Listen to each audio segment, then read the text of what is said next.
Hello, good morning, good afternoon, good evening, depending on wherever you are while you're watching this video.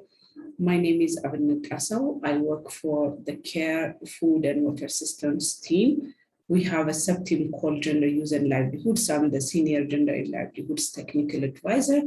And today I'm recording this video to introduce you to one of our major models or gender transformative and market-based extension approach we use as we work with small-scale producers, especially women.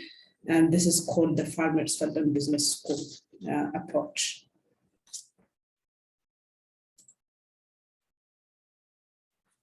The FFBS model is a bundled series of interventions, and this bundled series of interventions aims to, first of all, improve small-scale women farmers' productivity and profitability by supporting them through empowerment initiatives to make sure that they engage in equitable agriculture systems. It also aims to build on existing groups, village saving loan associations or self-help groups or producer groups. We have different groups, and we make sure that we leverage existing groups because of their established social capital and governance that we need to use. And also it aims to increase productivity through access to improved inputs and best climate resilient and sustainable agronomic and post-harvest practices. It also integrates gender dialogues with women, men, influential leaders, gatekeepers, community members, along with marketing and business skills. It aims to include nutrition, behavior change, communication as well, including cooking demonstrations, not only focusing on women, of course, but also bringing in men to those platforms. We also follow the seasonal calendar so that learning does not require extra time from already time-constrained women small-scale producers. It aims to build skills for community-based extension workers. As we said, it's our gender transformative and market-based extension approach. So basically, the delivery would be through different actors, including community-based extension workers, development agents. We call them different names in different countries, but we make sure that we build their skills. And also we aim to, through FFBS, facilitate participatory monitoring and evaluation to enable farmers to track their own productivity, cost, profit, and losses, as well as intra-household dynamics. As you can see from the previous slide, integration is core to FFBS. We're not only focused on one piece of the puzzle. We believe that all things that you see in front of you are required for engaging small-scale women producers in equitable agricultural or food systems. So basically, if we're going to deliver FFBS, we're delivering an integrated model which from the outset could look complex but doable. So we have agricultural tools in the FFBS toolkit.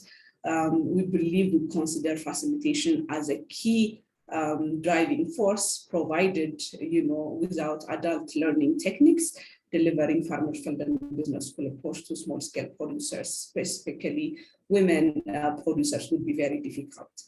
And we make sure that not only, production or increase in yield, but also marketing information is provided. So basically, farmers would be approached to produce for the market, not produce and then try to search for markets.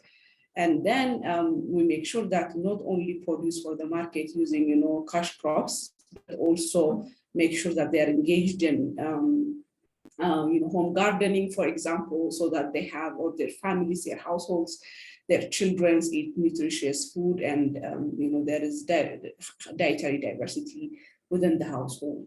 So nutrition becomes really key, and not only making sure that we engage small-scale producers in cash crops, as I said, but also making sure if they sell their produce when they come back home, what are they bringing home for dinner, for example, making sure their plate is comprised of different nutritious meal. And as already indicated, monitoring and evaluation is an integral element of the Farmer Children Business School approach, because farmers need to see if adoption of, for example, sustainable, climate resilient agricultural agronomic practices are resulting in better yield compared to what they have been doing previously without the FFBS intervention. Another key element of Farmer Children Business School approach is the fact that we use seasonal calendar for the integration. As I indicated, it could or it might seem complicated to deliver Farmer Children Business School with our different group platforms, farmer platforms on the ground. But by using the seasonal calendar, we can make, first of all, the different topics around agriculture, marketing, gender, and nutrition relevant to the period, because when we do during pre-sowing, for example, we're not going to talk about technologies for harvesting. We're going to talk about how small-scale producers will need to prepare their land, for example, right? And we provide some market information. As we said, we help farmers produce for the market, not produce and try to search for the market. And also we talk about some gender issues at that stage. If we're talking about a season where we really recognize that there is heavy workload, we talk about how workload sharing at the household level between husbands and wives and household members would be relevant to make sure that women small-scale producers become successful in their farms. And also nutrition, starting from creating that understanding of what good nutrition is, how we can prevent malnutrition, and some of the good approaches. We would integrate those into those seasonal calendar periods and deliver them as one, along with the other key technical areas for FFBS.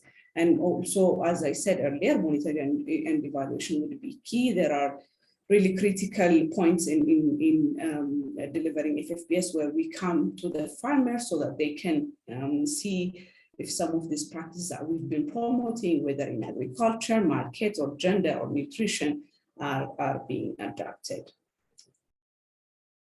So this seemingly complex but integrated and important approach has its own delivery model. You can see that we talked about how we leverage existing groups. We could start implementation of FFBS by layering it on VSLAs, village saving and associations.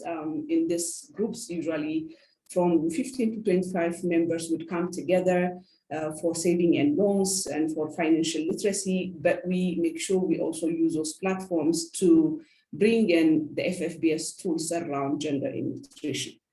Then, of course, provided this needs to follow a value chain approach, we could find some people interested from one VSLA in one particular value chain, others in other value chain activities. So we would take them into forming another layer of groups. This PGs means producer groups. These producer groups will definitely be around similar crops or livestock activities. For livestock, we could call them like livestock producer groups, but here we are making reference to crop just for an example. So for producer groups, the trainers at the VSLA level, as we said, we could use village agents for including the gender and nutrition dialogues. When we go up, we are talking about more professional, specialized interventions around a certain value chain. So we could use farmer-to-farmer trainers. We call them different names in different countries. And these are people who come together because of their specialization in one particular value chain. So the agricultural and marketing modules are the major modules that we would introduce at this level. But also in case we're starting from paymages for implementation without having VSLAs, the gender and nutrition modules could also be introduced at this stage. Then as we go up in the ladder, these groups can mature and say, let's form formal producer and marketing groups or associations or cooperatives After this would mean after important linkages are made for them to access market, including both input and output markets. So from the FFBS tools, we could talk about aggregation for market linkages, and also financial and market activities could be conducted with this group. So as you can see, starting from basically groups and then identifying specialized groups and helping them form producer groups, and then helping them graduate into forming some formal producer and marketing associations or cooperatives, is how we make sure we tailor the different modules to their specific needs and make it relevant for them to attend each session. Now we're taking FFBS to scale. It's operational in so many countries currently. It's our major delivery model, extension delivery model. And we're taking it into so many places. We are influencing government actors, multilaterals, and also different platforms. So, and also projects of care. So you're going to have a role to play in this scaling process. For more on Farmer Finland Business School approach, I have added some important links for you below. One is on Farmer Finland Business School innovation. You can see the brief, and also for generally about FFBS, including the tools. You can link the second link. Thank you very much.